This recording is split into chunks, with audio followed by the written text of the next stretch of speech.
Well, when I started elementary school, that was about 1946, and my sister, she went to school first, and she was having a very bad time in school herself. The kids were calling her names. They were chasing her home from school. They were doing all kinds of bullying and making things unpleasant for her all the time. And so I was the only black person in my class, student in my class. My sister was the only black student in her class. There may have been maybe one or two other black youngsters in my brothers and sisters class, but we were the only minority. So it was very, very brutal.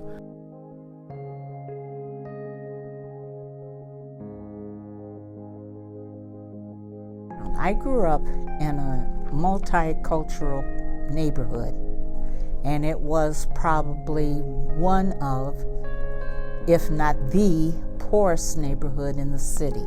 I went to Central High School, so there were a lot of people there that I didn't know. So what we did was we unfortunately isolated ourselves sometimes and kind of hung together so that we could have that sense of unity, I think.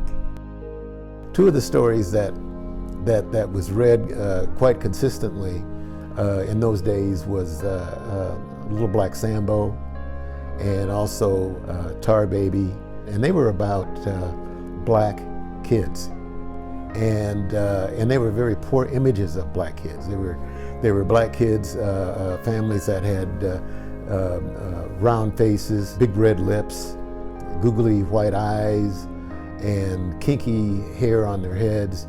And when we'd go out for recess, the kids would call me and my sisters the Little Black Sambo or Tar Baby. In those days, the word black was a very, very negative term. Black people didn't like to be called black. Either you were called colored or you were called a Negro. But if you were called a black nigger, that was fighting words, and it was very, very derogatory, still is. And as a result of that, I fought just about every day. It was in the 7th grade, and like I said, we didn't really have any discrimination that I was aware of at the time. I didn't really encounter anything at that particular junior high school.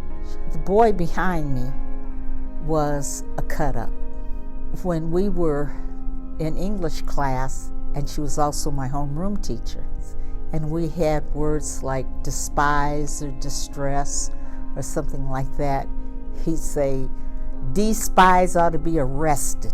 I'm a laugher, and I couldn't stop. She thought it was me.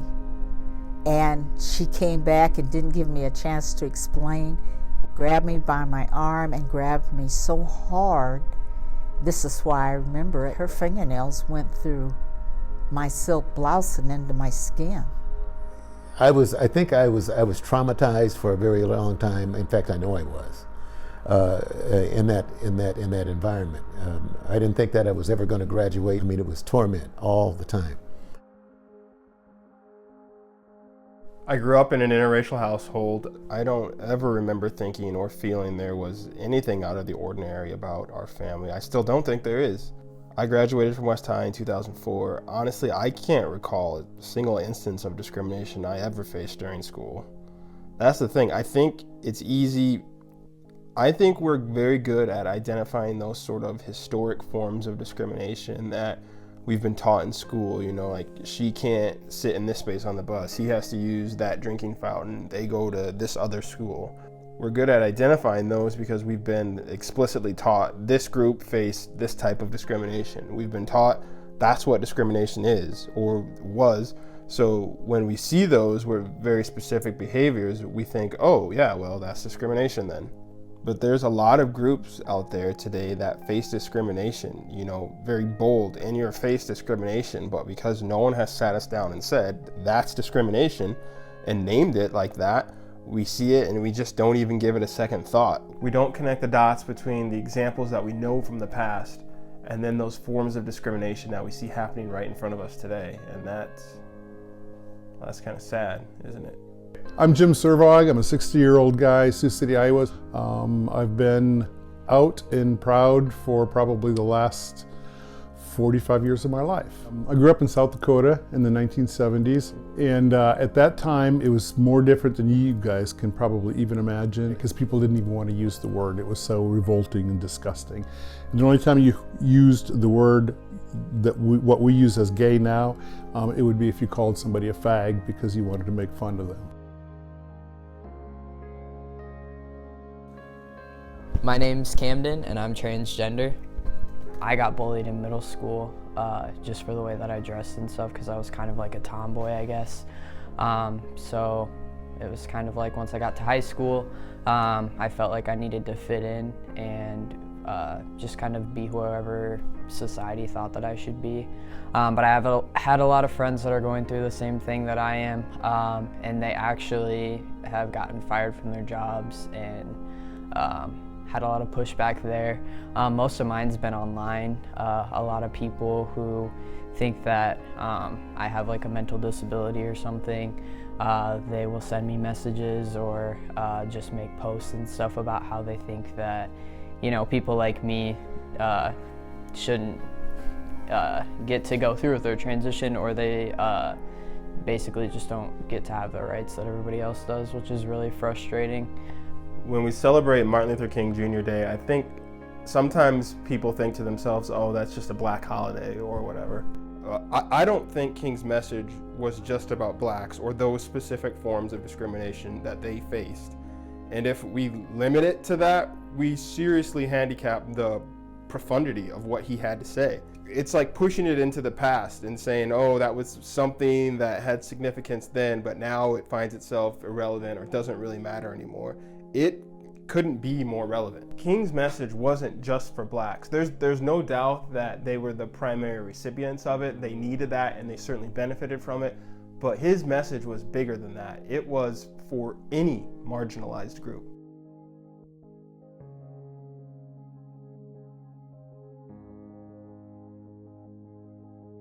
I can go back to when I was first out in Kansas City.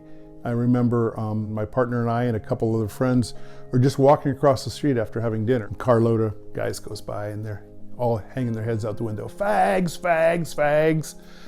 And that was the first time that I just like, oh my God, we are different, we are less, we are, this is gonna be part of my paradigm now, right? If King could see us today, I think he'd be happy with some of the progress that we've made as a society, but I also think a part of him would say, you kind of missed the point. If all we're doing is retiring just old forms of discrimination and applying new forms to new groups that have smaller numbers of people, that's a species of progress, I guess. But I think King would say, we can do better. I just remember being so scared when he was going to start middle school, because it was such a big school. And, oh, what if he gets made fun of? And 12 years ago. 10 years ago, I think. We were on a plane ride to San Diego, and it was his first plane ride. And we didn't know what to expect. I thought I was prepared for him. It was a very stressful flight, and he started saying the same thing over again. Not right now, not right now, and it was very loud. And we were exhausted and frustrated by the end of the flight and relieved to have landed. And we were walking through the airport and we heard young kids behind us laughing about it and talking about I remember hearing saying, like not right now, I remember a girl not right saying, now. not right now, not right now, and yeah. And I was just at my wit's end, and I turned around. I apologized. I'm sorry. My son was on his first flight. He's autistic, and of course I was in Emotional. tears by that time. like it was just a stupid thing to say. People were ignorant, and it was just dumb. It was a dumb thing to say. If we go all the way back to when 9/11 happened, After that, guys at school would be like, why'd your people do that to us and blah, blah, blah. And it's like, we don't even know what's going on. We're just as devastated by this happening. And then, over the years through high school, you get called all type of absurdities like terrorist, raghead, you're just the common ones that you hear. I don't want to repeat all of them. At work, you hear stuff, people are always looking at you kind of differently. This one guy said, I got my eye on you. I'm like, why? He's like, well, I know what you are. So when we went to adopt, we went to the first adoption agency and we were told, we're happy to work with you. No problem, no problem. But here's the deal, guys. If you want to adopt an older African-American or disabled child, you shouldn't have any problem. If you want a white infant, no way. I was like, what are you talking about? And they said, well, there's a priority in the adoption world. If you're a young, white, heterosexual couple, you qualify for adopting a white infant. If you're a young black couple, you qualify for adopting a black infant. And there's this whole pecking order of what society considers good people and good families, and it starts with white, heterosexual couples, and then they work their way all the way down to gay people. And I thought, my God, they not only are looking at gay people as less than everything else, they're looking at these innocent babies. They're even putting them in a pecking order. Whites for some, blacks for some, disabled for... We'll put the disabled, who we consider less, with the gay people who we consider less. It was just amazing to me. That has not changed a lot. Why is it impossible, or is it so difficult to share those rights and privileges with everybody else in the country? It seems like we go through these cycles of where this new group of people is recognized, and then they kind of go through this judgment process, and then they receive a lot of pushback, a lot of negativity, a lot of judgment, and then once people learn that maybe people like them aren't so bad, then they can kind of live their lives as everybody else does. So I'm just hoping that eventually it'll get to that point where it's not such a scary thing when I tell people, oh, I'm trans. It doesn't make me a bad person, it doesn't make me much different than anybody else. I'd say get to know me. Get to know me based on what Dr. Martin Luther King said, the content of my character. Look at me based on who I am. People shouldn't just judge you just off of your appearance. Everyone has a story. Because at the end of the day, we're all just, we want happiness, we want a good quality of life, we want just love and understanding. Martin Luther King wanted people, to all be seen as people and not be criticized for what that, like I said, that one specific thing about them. I think the message that he practiced and purported all of his life was that we all are human beings. You have the same rights and responsibilities as every other human being. Don't shortchange yourself. You're a human. I have a dream that one day this nation will rise up and live out the true meaning of its creed. We hold these truths to be self-evident, that all men are created equal.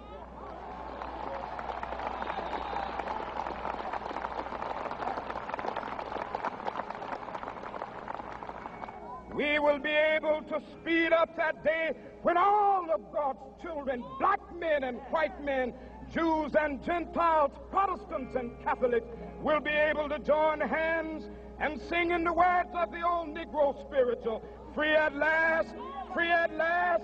Thank God Almighty, we are free at last. There is a dignity and a respect that is demanded just by the virtue of being a human being. Every single one of us is owed that, and we owe it to one another. I don't think King is arguing that we have to agree with other people's beliefs or lifestyles or subscribe to their worldviews. I don't even think King would agree with all the lifestyles we see today. But if King's example taught us anything, It's that the absence of agreement and approval doesn't grant us the license to just freely discriminate. I think he wanted us to recognize our common humanity. Each of us just has so much more in common with one another than we have different from one another. And so it just doesn't make sense that we would treat each other poorly based on those differences that we dig up. It reminds me of Maya Angelou's poem, Human Family. She says, I note the obvious differences in the human family. Some of us are serious, some thrive on comedy. The variety of our skin tones can confuse, bemuse delight. Brown and pink and beige and purple, tan and blue and white. We seek success in Finland, are born and die in Maine. In minor ways we differ, in major we're the same. I note the obvious differences between each sort and type, but we are more alike, my friends, than we are unalike. We are more alike, my friends, than we are unalike. We are more alike, my friends, than we are unalike.